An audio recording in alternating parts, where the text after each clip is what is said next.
हम बूथ के मंसूबे बनाने पे इलेक्टेड लोगों को अगर नैब के नोटिस मिलने हैं तो बिस्मिल्लाह तो 2 दफा करें। ये आप उधर से क्या माइक लगाना ये माइक लड़ना पड़ा और यही है जो बाहर आके लड़ेंगे अपनी सीट से, बिल्कुल वो इलेक्शन लड़ेंगे भी और उनके इलेक्शन जो है वो हम जिताएंगे भी और इंशाल्लाह वो अपनी सीट को अपने लोगों की जिस खिदमत उन्होंने की है, जिस तहकीकत का सफर एक आगाज उन्होंने किया था। देखिए हमारे इलाके में बहुत ज़्यादा तरक्याती काम हुए हैं, लेकिन जिस तरह पीडीएम की हुकूमत आई, पीडीएम की हुकूमत ने आके वो मंसूबे बैन किए, उसमें अस्पतालों के मंसूबे थे, रोड के मंसूबे थे। अब भाई किसके टिकट पे इलेक्शन लड़ेंगे?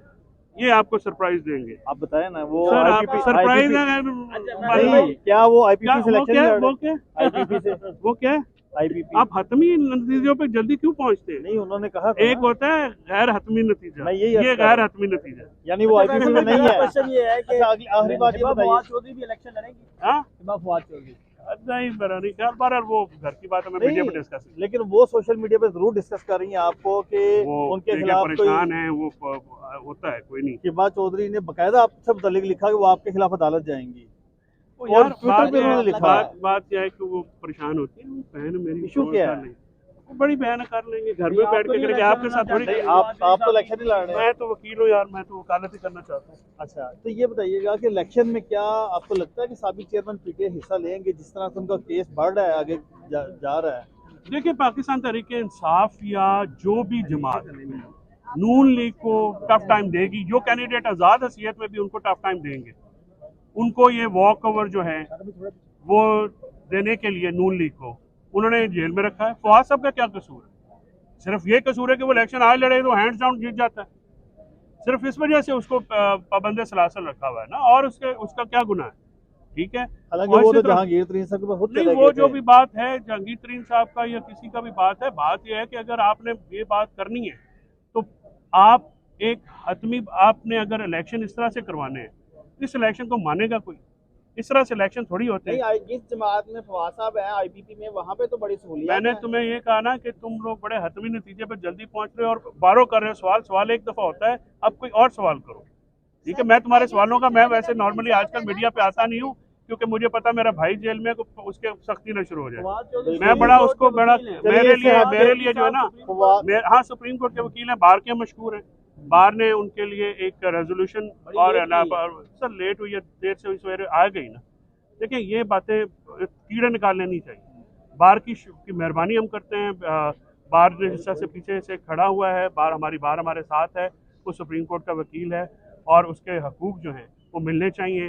अब आप सुप्रीम कोर्ट के फैसले से मुतमईन है इलेक्शन जो उन्होंने करवाने का और शेड्यूल फिर इलेक्शन इसके दो पहलू हैं, आप क्या दो पहलू हैं। इलेक्शन पाकिस्तान में होने चाहिए थे, पहले होने चाहिए थे। मेरी ख्वाहिश थी कि पिछली सुप्रीम कोर्ट अपने फैसले पे इस तरह पैरा देती, तो उस पहलू को लेके तो आपको सुप्रीम कोर्ट को अप्रिशिएट करना चाहिए कि उन्होंने सुप्रीम कोर्ट ने पैरा नहीं दिया। नहीं, उन्होंने कमजोरी का मुजाहरा किया ना, जिसकी वजह से ये हुआ।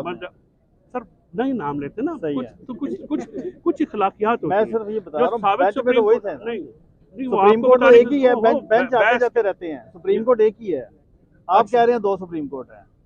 सर आप, मैं नहीं कह रहा, मेरे मुंह में अल्फाज ना डालें, आप सर बड़े साफी हैं, आप बड़े साफी हैं। अच्छा आप सवाल को, आपने सवाल किया, मुझे जवाब भी नहीं देने दे रहे, आप नहीं देने दे रहे। सर मैंने तो आपको कहा, मैंने आपको कहा कि पिछली सुप्रीम कोर्ट का जो बेंच था, जो चीफ जस्टिस थे, जो पिछले चीफ जस्टिस थे, उनको पैरा देना चाहिए था। बुजदली का मुजाहरा किया गया उस लिहाज से, तो इसका पहलू जो देखे तो ये ठीक है कि सुप्रीम कोर्ट ने अपने फैसले के ऊपर इम्प्लीमेंट के लिए पैरा दिया, लेकिन जिस तरीके से ये पिटीशन टेकअप हुई है वो बड़ी ऑब्जेक्शनेबल है, इस तरह से नहीं होना चाहिए। और जिस तरह के उस पिटीशनर को तौहीन अदालत का नोटिस दिया गया, इस तरह से तो सर इस तरह से तो हर बंदा, अगर हम कल पिटीशन फाइल करें, मुझे तो कंटेम्प्ट का नोटिस आ जाए, कोई साइलिन आए, ये काम कैसे चले जाए?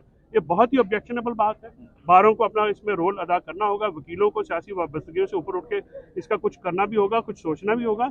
ये मामला टेकअप होना चाहिए। कंटेम्प्ट ऑफ कोर्ट, कोई भी पिटीशन दायर करने पे किस कानून के तहत जो है वो आप तौहीन अदालत का जो नोटिस दे रहे हैं, उसका तौहीन अदालत के, देखिए कोई भी अदालत जो है वो कानून के मुताबिक चलने की पाबंद है। कानून के मुताबिक पिटीशन फाइल करने पे वो अदालत में आए, अदालत चाहती तो वो फैसला उनके खिलाफ भी दे सकती थी।